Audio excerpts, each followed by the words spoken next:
this is something that you talk about very often, is to stay away from energy vampires. And in the context of what we are seeing today, how do you identify an energy vampire to start with? Because very often, you reach a point where it's too late before you've actually been able to realize that somebody is actually sucking the energy and the life out of you, even though you think that they're being well-meaning and well-intentioned. How do you identify an energy vampire? Well, the first thing I'd say is you can change the world, or you can be around toxic people. You can't do both.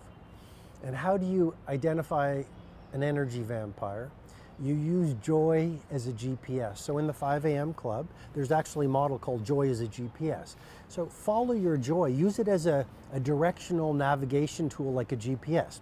Who are the people that when you're with them, they lift your joy? Those are the people that belong in your life. And then to answer your question directly, ask yourself, who in my life, every time I'm with them, they suck my joy, they degrade my joy.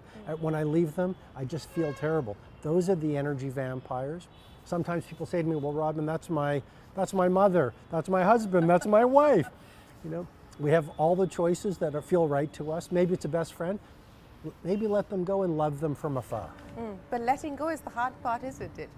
What's the way out of that?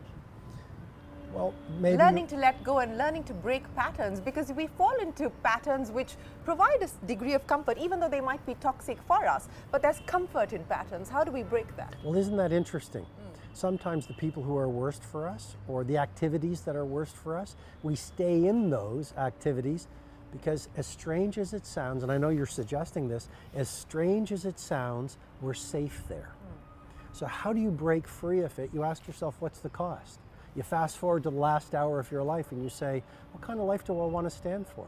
When I'm on my deathbed and I survey my life and I look back at it, how will I have wished I will have lived?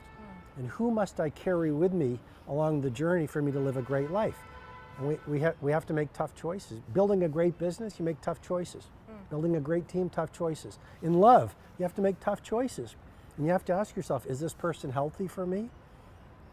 How important is me living my best life? And then make the tough choices.